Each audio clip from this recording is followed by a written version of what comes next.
Dave Sandell. And I'm Caleb Gardner. And this is the Best Album For podcast, a podcast where we talk about the best album for working out when you don't want to. Caleb, how you doing? I'm good. I don't think I've ever related to a topic more, Dave. You know what? Ironically, I would normally be working out, and instead I'm recording a podcast. So this is your time frame right now. Yes, right now, this is the podcast that you listen to when you want to avoid working out, basically. Got it. When was the last time you worked out because you wanted to? And I was a couple years ago, I was in a really good groove for like 6 months. And then I got to the point, and I've heard that there's this magical point, and I thought it was a myth for a long time, where when you don't work out, you feel weird and you don't feel like yourself. Yeah. And I've gotten to that place before, and I know I can get to it again. I am currently not there. Same. I definitely got to that place for a while, actually. It was really fun. And then schedules just changed, and I couldn't keep getting up at 5 a.m. to make it work. And once you turn it off, it's hard to turn back on. It is. It you lie to yourself and say like I can just lose my momentum just for a little bit. Right. And then that, a week turns into a month, turns into 6 months. And yeah, I've just never had a better plan. Like I need to say, this is the time that I'm going to do it. I'm going to do it every day. But that time is elusive. Like there isn't actually, that doesn't actually exist in my, my calendar. Right. Unless I get up early, in which case I'm back to the same problems I was having before. I might as well. Are you one of those people that like if you miss something, like let's say you're like, oh, I'm gonna work out this week, and then if you miss Monday, you're like, well, that week's shot. I'll try again next Monday. I definitely used to be like that. I've had a series of experiences that have lessened that for me. Oh, that's good. Where I make some different choices now than I used to, but certainly that's true. And that is still true in many arenas, just not always working out. That's good. Because I've definitely caught my wife's called me out on this plenty of times where like I'll just write off an entire day or an entire week because like one thing goes wrong because it doesn't happen right according to the way that I wanted it to happen. I've tried to think about my life in chunks of time that are smaller than days. Because I can let go of a day. Like I'll sometimes say like, I'm shot until noon, that helps me to like, I'd like to say like I'm this hour's over and I'll get started next hour. Noon still is kind of the, demarcation point. So it makes it really tough when something happens at like 1:30. Yeah. Yeah.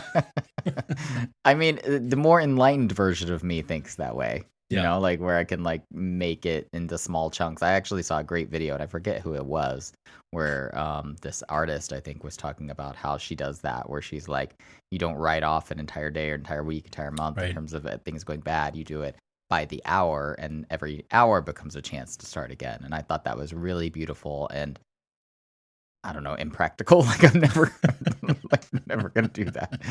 Not true, listeners. I'm going to keep aiming for that. That is the goal. So I have a question up front. Is your pick for working out when you don't want to also your pick for working out, or is there something special about these albums that get us like out of bed or out of our funk, or like just kind of make us insist on moving? Yeah, that's a really good question because I do think that When You Don't Want To drove a lot of my decision making this week. I do think that this is an album I would put on just while working out in general, but I think there's a special energy to this album that I sometimes need, like an artificial, like this album is basically like a musical version of a Red Bull, like it's like I just need some infusion of energy here because I can't find it myself, and so I'm going to get it externally. Yeah, I tried to pick an album that certainly I'm happy I put this on regularly if I'm working out, but it sort of makes me like, it forces my hand. Like I have to move. Like I'm going to move anyway. So I might as well go move outside or go move, with some weights or whatever else. Yeah. We talked about this when we were talking about like music that we listen to when we work. And I think similarly, when I don't want to work and I'm looking to put on something to like energize me, that's like a audio shot of caffeine, I would also reach for this album. So I think this could be something that would work in that category for me as well. Yeah, I thought for long and hard about doing like a Rage Against the Machine type album, Yeah. because that's something I'll put on pretty regularly while I'm working out, but only if I'm lifting weights. Like it won't that doesn't Oh, get that's me interesting. out the door walking or jogging. Like that only gets me lifting weights, Well, that's which interesting. is That great. wasn't something I thought about for this week. Like, did you think about this in every workout scenario? Like, it has to work for every scenario? Well, only because right now I'm sort of alternating days, or trying to, I'm doing my Sure. best. Yeah, I'm out of my routine. I'm sort of alternating days on like attempting this couch to 5K program again, Nice. that I kind of set aside years ago. And I'm attempting it again, and I'm much older now than I last did it. So I'm really needing music to help Damn, me it's get crazy how out that there. happens. Yeah. And so some of this so I've discovered over the last couple of years that I really enjoy lifting weights. I never knew that about myself. It was always something I was kind of intimidated by, didn't really know where to start. And then I had a guy who kind of walked me through it and sort of took me under his wing for a stretch, and I discovered I really liked it. Yeah. But like moving, like actually moving my body, outside or on a track or wherever, is much harder for me. I really resist it. That's And interesting. it's clear that I need it. Like I need to make it a part of my day. Any kind of movement or like movement that like gets your heart rate up? Like Uh, if you going for a yeah. walk, like is that the same? Well, as long as it's like it has to get my heart rate up walk. Yeah. Yeah. So a walk is kind of where I've landed at the moment because I'm gonna just here we go. Pulling the covers back. I was trying this couch to 5K, and my knees are just really, and my shins especially are like Oh yeah. really hurting, and I'm in a lot of pain. And so I thought, well, maybe I'm going to scale this back a little bit. I'm going to start just walking, but I'm going to try to do it as briskly as I can. I read somewhere like walk like you're running to catch a bus. That's kind of how That's fast funny. I'm attempting to walk. I'm still sort of using this couch to 5K thing. I'm just kind of cheating. But the truth is that I walk faster than I jog at this point. So Yeah. my jogging could not be slower. And so I can't believe I'm putting this on a podcast and publishing it, but This should whatever. be Here we the are. podcast where we talk about two old men attempting to work out. Caleb, you be embarrassed for a few minutes. Tell me about how's it going for you?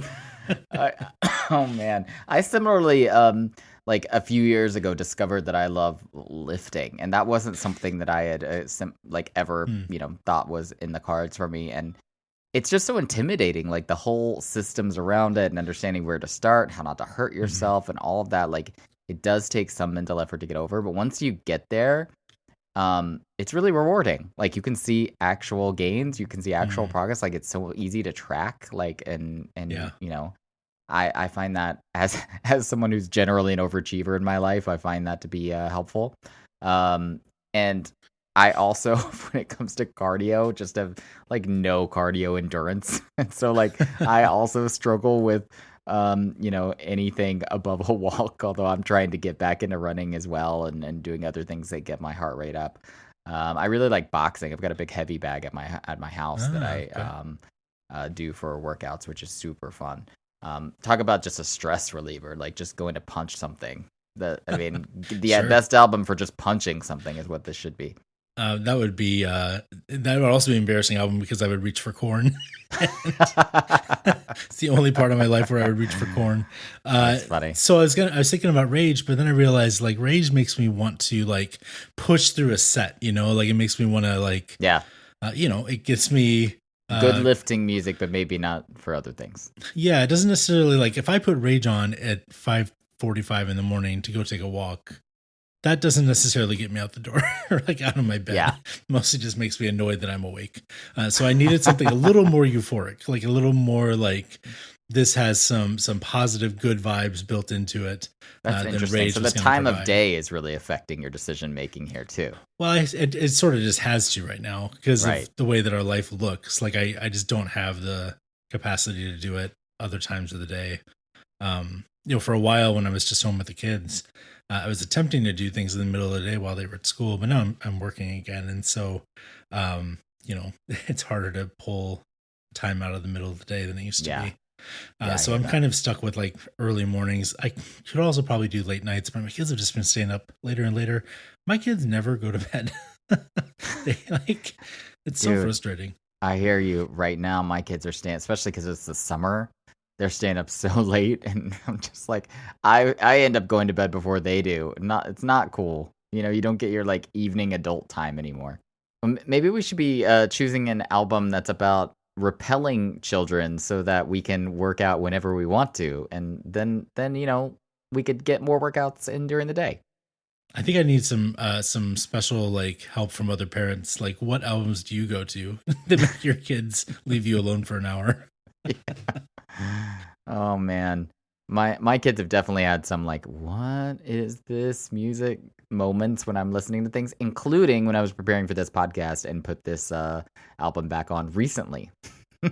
Nice. Your pick is very specific. I can imagine my kids not being into it, but maybe they are. Do you want to kick us off? What's your pick this week for best album for working out when you don't want to? Yes. I chose the hardcore punk album Out of Step by Minor Threat. Too much dreaming, too much to hope for. One day something funny happens. Which are probably my favorite hardcore punk band of this like late 70s early 80s moment in time where this kind of music really came to fruition and really started to define punk. And Out of Step is probably the album that I go to the most, although lots of people would talk about First to 7 Inches and other of their ilk, but this is the one that I think I have consistently gone back to when I want to put something on that just like is so ragey, hardcore, like fast energy. It's just like insane front to back. I mean, starting with this like, Betray is just like this off sync chorus of Betray, Betray.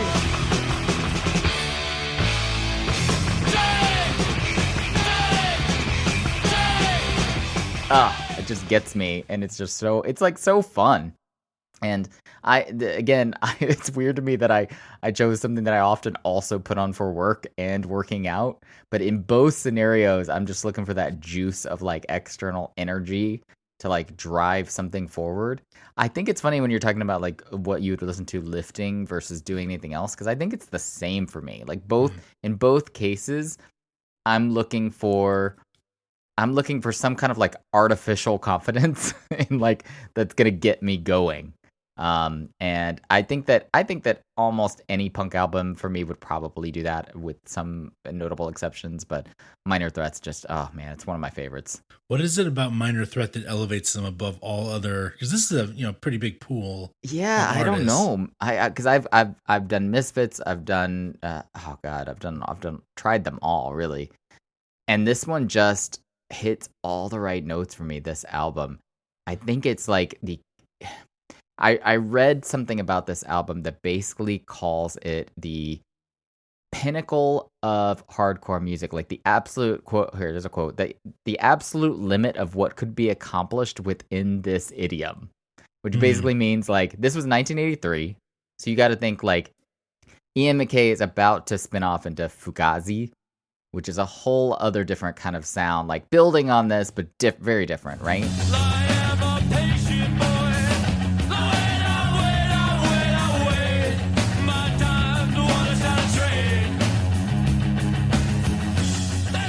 And so if you think about where we started with like Ramones and like the rhythms and the simplicity of it and the rebellion, there was only so far just logically that you could take this genre, I think. Obviously you got the pop punk of the 90s, you've got the like Green Day's Blink-182s that kind of take it more into the mainstream, sure. But in this era, to me, this is just like this was the pinnacle. Like from here, it kind of like splintered. It went off and it did all kinds of other things. But I think that's wise. Like they just took something and perfected it in this album. It's interesting hearing anybody talk about this album with words like perfection, because the band seems like they're not aiming for perfection in any sense of the word. Like they're kind of all these songs feel like they're kind of like tossed off out of their minds in the moment. Like they're finding them as they go. They're not actually like clearly these are thoughtful songs, but it sounds like these guys are just got up on stage with a bunch of guitars and had this sort of mind meld and out came this music. And then they didn't do anything to like make it like sound better. They just let it have all of its own raw energy. And I find that so fascinating because how old were these guys when they made this record? Ooh, that's a good question. How old were, young. Yeah. Very, very young. Right? Because the 7 inches, they were like teenagers, right? In 1980, they were in high school together. That's wild. So this is 1983. So the first EP, first Minor Threat EP, to first 7-inch EPs, Minor Threat and In My Eyes, were both released in 1981. And then Out of Step, which I think was their second EP, first full length, came out in 1983. Okay, so they're in their like late teens, early 20s, right? Like during this whole stretch of music making. And it sounds like that. Like it sounds like they just have all this youthful energy. They don't necessarily have like mastery of their instruments. They just have mastery of their like internal angst and right. My understanding is that these songs are less politically motivated and less like they have less sort of on their minds on this record than they did on some of that earlier stuff. But a lot of social commentary still, for sure. But yeah. I think what's beautiful about this record is that you're right in that it sounds like you just wandered into a theater like off the street to hear a band, play like that you never heard of, like that you just got up and started rocking. And in fact, like if you start pulling it apart, there's a lot of careful structure here with like lots of little complexities, lots of little transitions. Like I said, lots of fun kind of off syncopation parts. There's a lot of creativity and a lot of thought that went into these like very short, angry, loud punk songs. yeah, for sure. I think that there's also this interesting thing. I think that we talked about this when we talked about Nirvana too, of these guys sound like however old I am.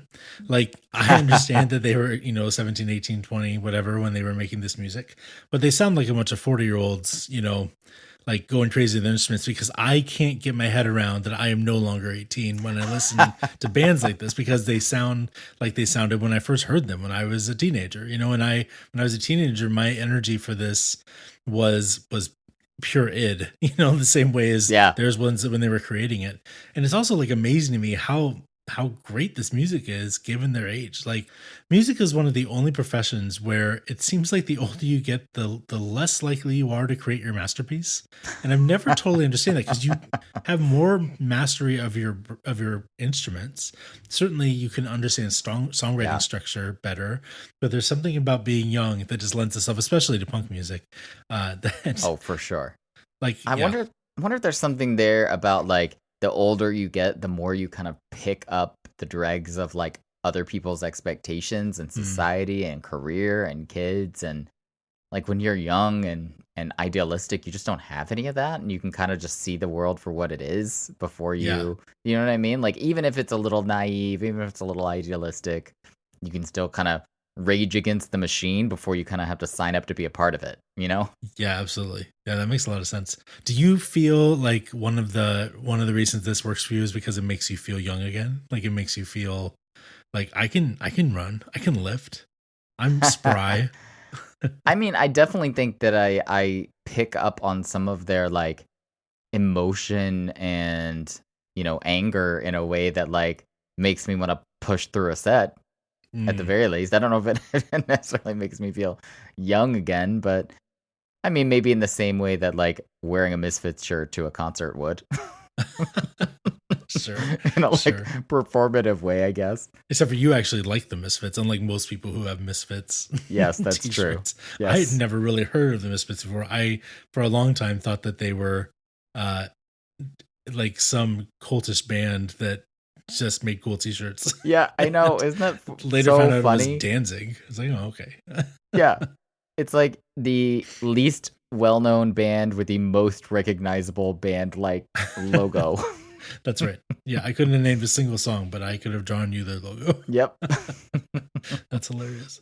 What so walk me through your morning or whatever time you put this album on. So you just need to get your workout done. Yeah. You put the album on, you press play, and then what happens inside of you that was different than 2 minutes earlier? So there's two. I usually do like cardio in the mornings or lifting at nights, or on days I'm ambitious, both. And so if I'm doing cardio, it's like I got up and I'm trying to kind of get myself out of that like sleepy state and into something that's a little faster moving. Like I'm going on a run, for example, and I'm putting on something that has a little bit of a faster pace so I can get out of my sluggishness. Whereas at night, I've just had a whole day of work, and I'm trying to convince myself, oh God, okay, you got to do this one more thing that's good for your body and your mental health. Your stupid mental health, Caleb. Do it. And then it's basically putting music on like this so I can rage through that. What's the word I'm looking for? Rage through that friction of not wanting to do it. Yeah, that makes sense. When did you find this band? How old were you? Oh, late. Like this is what's really funny about my love of hardcore punk. I probably started going deep on like this maybe 5 years ago. Like not that long ago. Oh. Definitely not as part of my youth. That's what's so fascinating to your point about like this being an attractive like youth music. Because I was definitely in. I mean, we've talked about this before. I did a lot of hard rock, a lot of grunge, a lot of metal in my youth, but for some reason, not a lot of punk. Yeah. I mean, in the punk we grew up with, like the pop punk certainly has its roots here, but it feels like something wholly kind of entirely different. Although, yeah, that's true. I mean, similar. I did do like Blink-182 and even The Offspring, which is slightly more hardcore, but definitely not like, late 70s, early 80s, like the original stuff. Yeah, I found like Bad Brains and so I don't actually necessarily know who is contemporary with who. I found like Fugazi and Bad Brains and I guess Minor Threat. Although I couldn't tell you 100% that it was Minor Threat that I found them when I was a kid. But I found those bands kind of as like certain songs I kind of knew. I don't know if that was from culture, from like movies and stuff like that, or if I just kind of caught them at some point. But they always sounded so alive and exciting. And I kind of went backwards and I like got into like Iggy Pop and the Stooges and tried to like find all of the the inspirations and influences for those bands. And so I've never gone super deep on hardcore punk music. So it's funny to hear that you just found this like 5 years ago. I actually assume because you're taking you did your club or your how would you describe it? When I took my punk music class. Yeah, your punk music class. How'd that go? Dave, I wish I could tell you that it went well. Oh, no. They had the misfortune of having about 7 guitar players sign up for the class. And like 1 bass player, 1 drum player, 7 guitar players. Oh yeah, sure. That's a good formula for a punk band. Yeah. So it wasn't necessarily an ensemble as it was a bunch of guitar players of varying degrees of ability attempting to play a bunch of the same exact chords. Man, that's funny. That's so amazing. Not a great experience. Not as great as I would have liked. So you're not getting up on stage. Let me ask you one last question about this music. All right. Because it has felt to me like it has a piece of your heart. Yeah. If you were to form your own band now, would you want it to sound like this or would you want it to sound like something else? Oh, I have actively talked about the desire to form a punk band. And I think that the reason is that the song structure is super easy. These songs are mostly easy to play. Yeah. Like, this is not challenging. Again, the structure is creative and there's a lot of creativity around the lyrics. And, you could, again, argue about, where the challenge comes in here. But in terms of, like, it being 3 or 4 chords just jammed over and over again, like, it's not that hard, And so I think the combination of that and just the subject matter that people who play music in punk get to just like scream about, that's oftentimes just super fun and off the wall and indignant. And I just think it'd be super fun to be in a punk band, I'm gonna be honest. But I do think that punk in general as a genre is this fascinating like thing that people obsess over. And maybe that's what you mistook me for. I definitely like it. I don't think I'm as much of a like going deep on the genre, to your point about like knowing exactly when each band stopped and started and the overlap and the influences. And like there's some people who go super deep on that stuff. Yeah. In a way that I don't feel like is true about other genres. Maybe hip hop. Like I could definitely see some hip hop heads like going deep on the like this person influenced this person who influenced this person, and like going deep into like stuff that's very much not in the mainstream. But maybe it's because punk never like actually penetrated the mainstream that much, with the exception of like, again, Green Day, which was huge, or like Blink-182 maybe, which I think that really hardcore punk fans would argue that, you know, they don't even count, right? Like it's so supposed to be anti-culture that anything that actually penetrated popular culture is like automatically not as cool. In a way that I don't think is true necessarily for hip hop.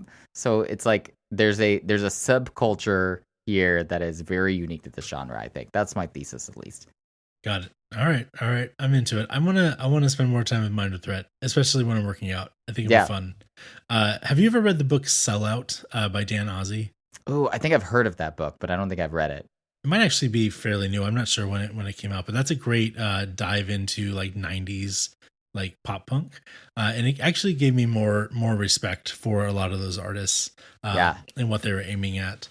It seems like they do have a lot more in common with this like Washington DC, you know, late 70s early 80s post-hardcore scene than I recently heard a story about Green Day around this time, and their scene that they came up in the Bay Area that basically like rejected them when they agreed to sign with a major label in a way that like very much bothered what's the lead singer's name?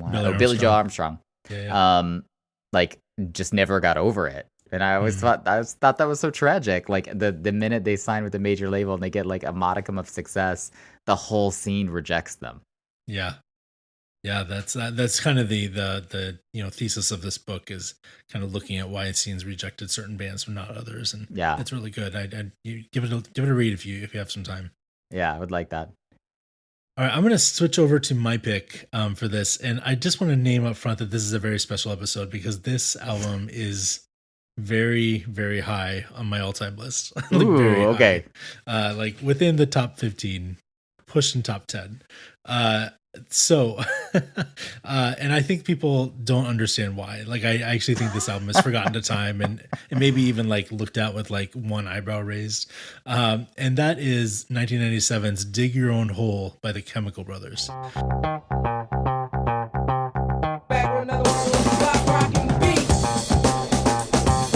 Chemical Brothers are this big beat electronica band from the UK that got really popular for like a couple years in the late 90s. Yeah, right around like Dig Your Own Hole, right? Yep. There was this explosion of like sort of electronic bands pushing into the mainstream in America, like the Prodigy and Moby, Fatboy Slim, Moby, and Chemical Brothers were part of that. And then it just kind of went away. It just kind of died like almost as quickly as it jumped in. But for like teenage Dave, this was a very formative record. And I just kind of want to walk you through my experience of this as best I remember it. So I remember being at Disc Jockey, which, you know, I've talked about before, is kind of the you know, the place where I went to buy new music or discover new music, because they had like listening stations and you could like, you know, actually spend some time like browsing. You know, it wasn't Walmart. They actually had some more interesting things in the mix, but it wasn't a huge store. They had this one little section of like electronic music that was across from their cassette singles or their CD singles. So they had like a whole wall of singles. And then near it was this little tiny electronic section. And I would just spend hours, not hours, but I would spend a lot of time just kind of rifling through all of the discs. And for whatever reason, the cover art of Dig Your Own Hole like spoke to my soul. And it's really simple. It's just like this black album with this white, you know, kind of silhouette, not quite manga, but like kind of manga style depiction of this, I assume, young electronica fan, or kind of, you know, this like young angsty youth. And I was just really drawn to it. And I think that something must have come on MTV at some point, you know, Setting Sun probably. You're the devil in me, I brought it from the cold. of Oasis, and Oasis was a huge band. Then he guested on Dig Your Own Hole and Setting Sun. So that was a like semi-popular song. I don't remember seeing it on MTV, but I must have, because I don't know how else I would have ever heard these guys. And I was so like blown away listening to them. There's just this rush of endorphins when I hear the Chemical Brothers, that I became obsessed with owning this album. But for whatever reason, disc jockeys' albums were like twice as expensive as everybody else. So it was like pushing like not $30, or like pushing $25 to go buy this record.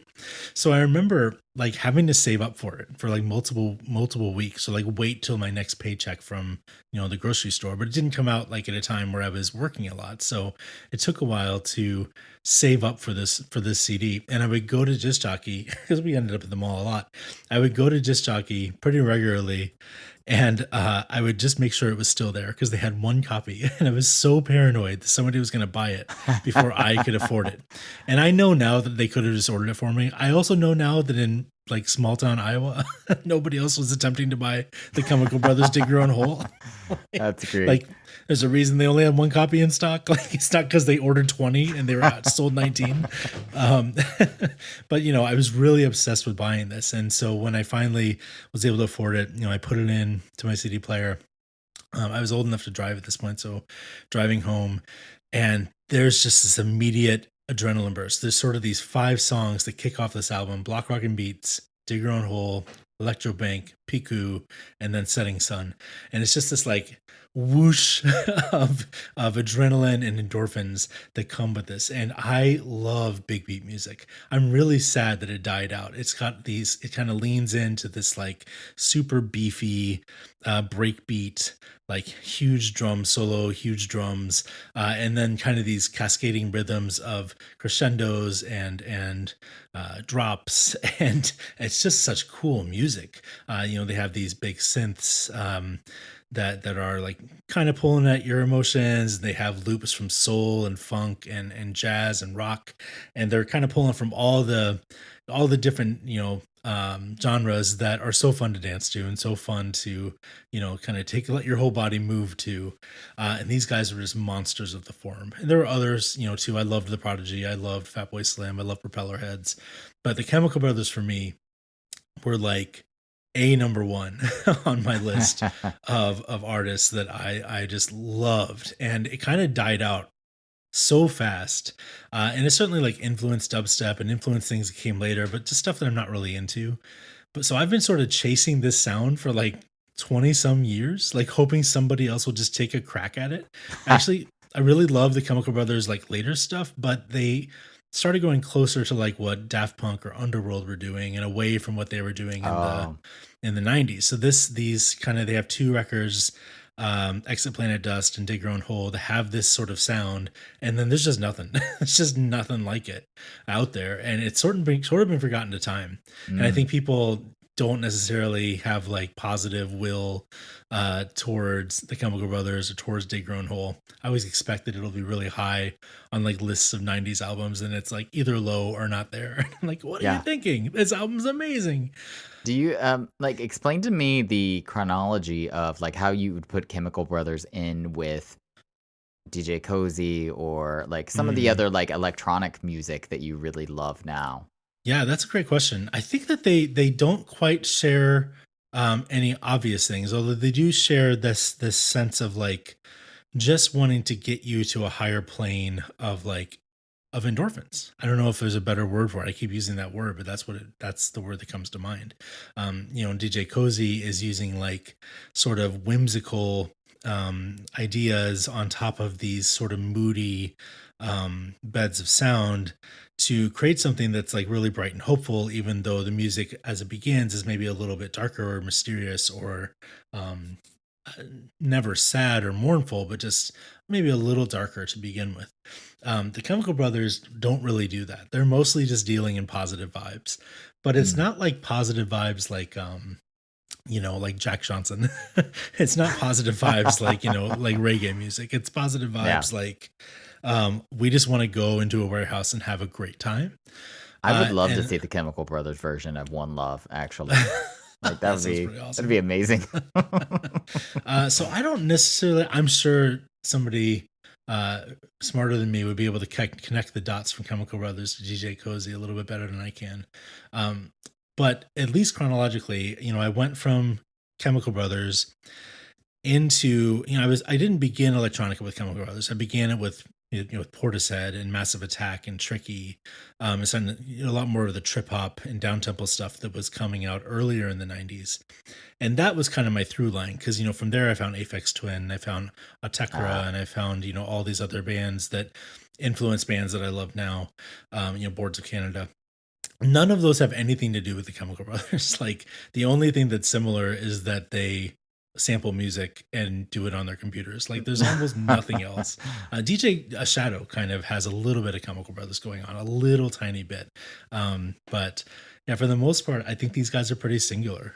And I actually, to that end, I make my lists. I make lists of 90s music a lot, because it's just like the music that has my heart.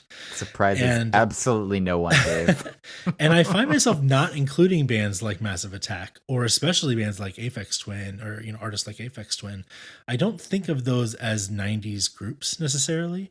I don't lump them in with Nirvana and Pearl Jam and Green Day, but I do lump Chemical Brothers in with Pearl Jam and Nirvana and Green Day. I think they have a lot more in common there than they do with whatever was happening with underground electronic music. This was, this isn't house music. It's not like, one tempo for a long time. It's not one idea looped for a long time. It's got a lot more, and I think that's actually was what makes it so great for working out, because it is just wants to grab you and like shake you and hold on to you, and then when you get a little tired, it wants to shake you again and wants to like continuously pull you in. And when it does like dip in tempo, it's because it gets really moody and like kind of punchy.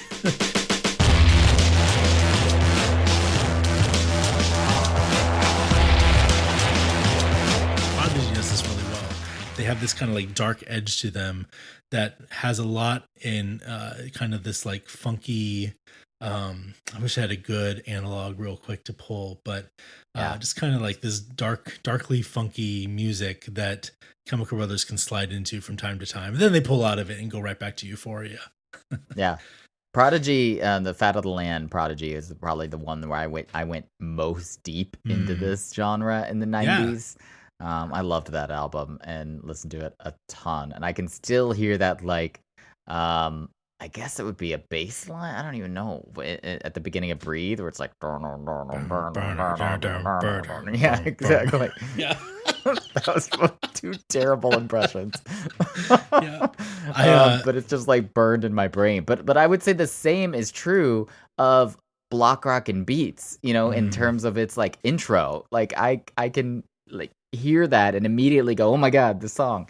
But I never went, for some reason, I never went as deep into Dig Your Own Hole as I did The Fat of the Land. I remember Block Rock and Beats so well in this time period, it just being everywhere. But never went as deep on Chemical Brothers as I did Prodigy or Moby or some of the others. I mean, Prodigy was much more popular in America than the Chemical Brothers were. And to that end, they benefited from, I think, having some lyricism, and some like frontmen in a way that Chemical Brothers didn't. Yeah, that's definitely true. I think also, I love this album because I bought it and listened to it incessantly because it was the 90s and I spent $25 on it. So I just that's right. listened to it over and over now again. It's all yours. And so most people didn't own this album. It didn't sell nearly as much as, any Fatboy Slim album or Moby album or stuff that came after it, or Prodigy. So I think it just feels like mine. I actually, because of my experience of finding that cover art means so drawn to it, it has become my favorite album cover. And I have it on good authority that I'm wrong, that this isn't anywhere, it shouldn't be even the conversation of best album cover ever. But for me, it is. Like, for me, it's my favorite album cover. It's literally just a black and white image of like a profile of a girl. But is it a girl? I thought it was a boy. Oh, I always thought it was a girl. That's funny. There you go. This is gender is a social construct, here. People. You should not make assumptions about gender. Yeah, that's right. That's right. I think I look at this kid on this cover, and something about it spoke to who I was. I didn't have the long hair and the moody look that he has, but there is something about his vibe that makes me think like, well, if I was him and I lived in London, and I went to a Chemical Brothers show, then I would finally be okay. Like everything would be okay. I don't know why this kid on this record cover got me, but it really got me. It did. Yeah, you're almost more like is the album cover itself more than even the music that it sounds like drew you in. I really think that drew me in. Just upon reflection for myself about like Prodigy versus some of the others, I think that like dark edge of Prodigy really attracted me because this was in my like rap metal, like rebellious, like everything I want to hear. I want everything I listen to kind of have a little fuck the man kind of vibe. And Prodigy definitely scratched that itch for me. I think Chemical Brothers was probably a little too, to your point, uplifting and trying to make me have a good time. And I didn't want to have a good time, Dave. I was a teenager. I was an angsty teenager. But see, when I was an angsty teenager, I wanted to not be an angsty teenager. Like I wanted to be out of it. That's interesting. I felt, there's two songs that end this album. One is called Where Do I Start? And then the next is The Private Psychedelic Reel. And those albums are such like euphoric ends to this record. Like they build and build and build to this really hopeful, lovely, gorgeous crescendo of sound.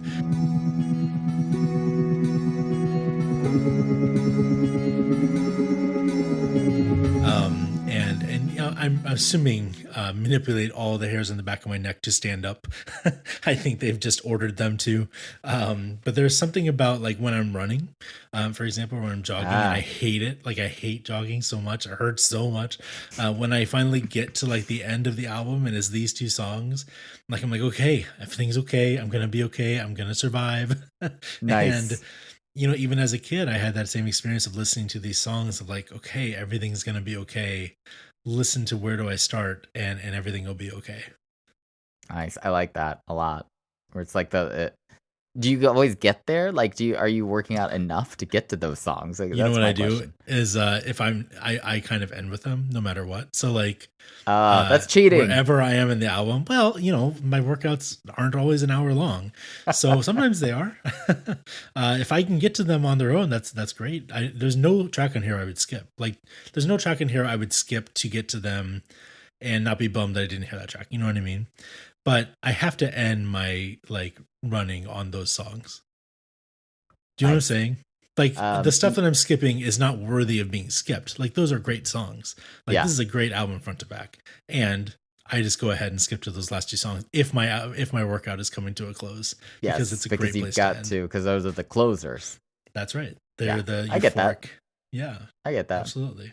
And the other songs are really helpful in the middle of a workout, because they are, they do have a certain momentum to them, and they aren't always, not every song is pushing for that like stratosphere of those first five songs. Like they kind of settle into a groove in the middle of this record that I really love. And there's stuff to find there.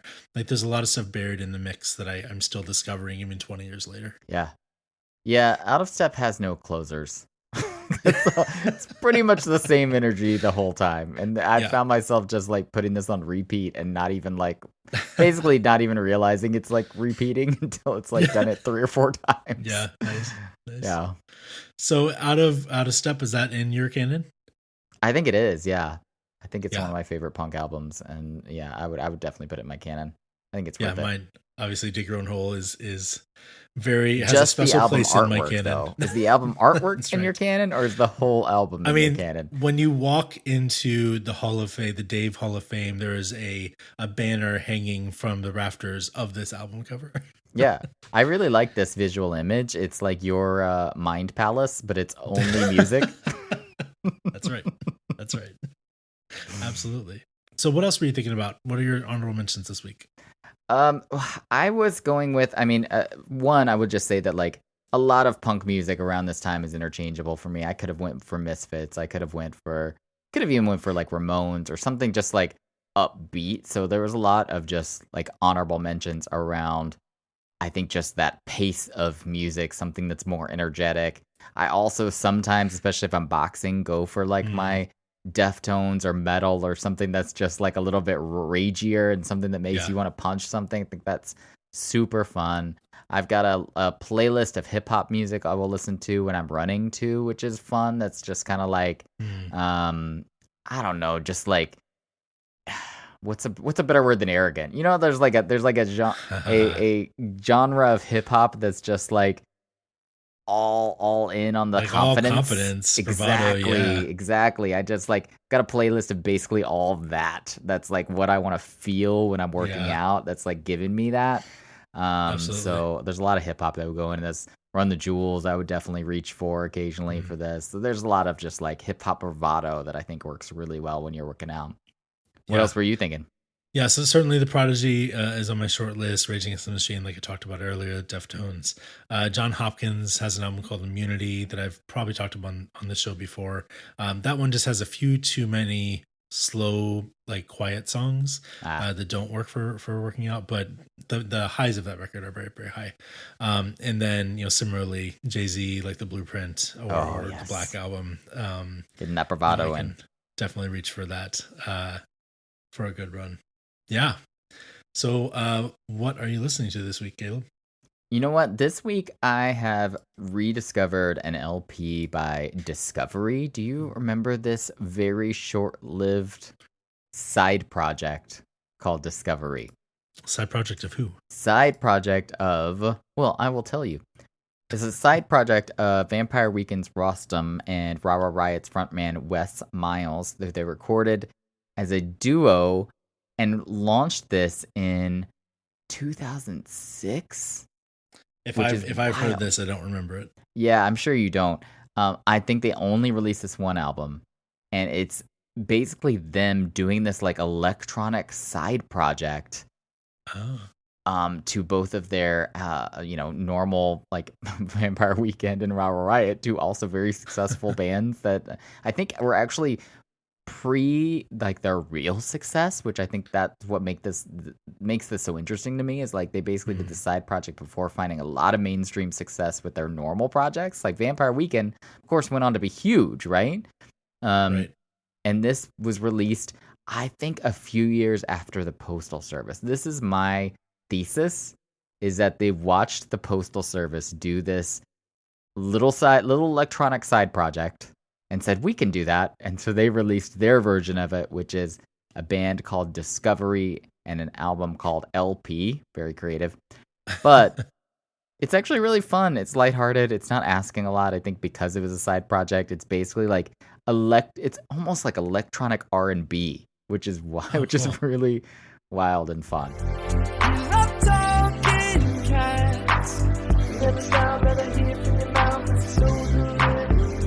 By some white guys. Yes, very, very white guys. That's fun. Oh no, I'll have to check that out. I don't remember it at all. Yeah, it was one of those things that just like magically re-popped up on something for me recently. And I was like, oh yeah, that album. That's so fun. I love when that happens. I have been, worked through the season 2 of The Bear. Bear is probably my favorite ongoing show. Good. REM is like high in my like favorite bands of all time. And Strange Currencies is one of my favorite REM songs. And so hearing it pop up on The Bear over and over again as sort of the theme of Carmine and Claire was really, really cool. And so I've re-dipped into Monster.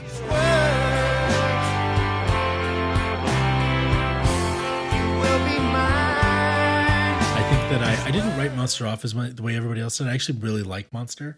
But if I reach for an REM album, it's almost always Automatic for the People or New Adventures in Hi-Fi. Those are my two that I find myself reaching for the most.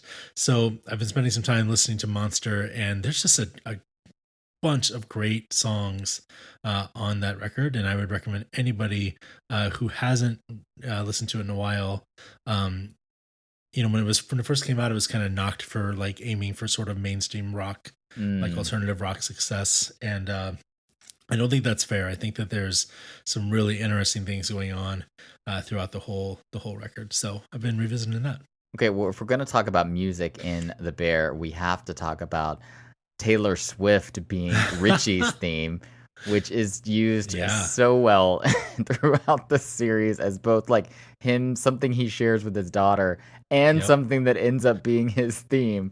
It's so fun and so good. I love that show so much. Not just because it's like a love letter to Chicago. Yeah, right. They must have spent half their budget on Right? on Taylor Right? Swift. Yeah, that was a get. Yeah, there's a lot of great stuff too in season 2. There's a couple of bands I didn't know that I've added to my rotations the last Oh few yeah, weeks. clocked quite a few. You're right. REM, Decemberists. Yeah, I've been listening to a lot of replacements. Yep, Out of replacements. it. There was a let me see if I can pull it up here. This jazz band that they played in the Honeydew episode, the one where they go to Copenhagen. Mulatu Astake is the name of the artist. Oh yes, I know this and band. really enjoys, like, it's Ethiopian jazz, I guess, Yes. from the late 60s, early 70s, and it's really lovely. There's a what's her name, a Mavis Staples song used from one of her albums with Jeff Tweedy that I've been listening to as well. So great music. The music Bruce in the Hornsby, show, the acting. great year. We are not a TV review podcast, but we are both big fans of The Bear. And if you have not gone to watch it, please go watch it and be prepared to mentally and emotionally rest afterwards. If ever we do get to spin this podcast off and have another one, TV shows would be high on the list, and The Bear would be, an episode by episode breakdown of The Bear would be quite deep fun. Oh my God. to Yes. That'd be so fun. All right, man. Well, we will see you next week. Remember, everybody, to send us your picks for your best albums for working out when you don't want to, and let us know anything you want us to cover in future episodes, any topics that are on the top of your mind that you want us to ring in on. We would love to talk to you. So hit us up on the socials, and we'll see you soon.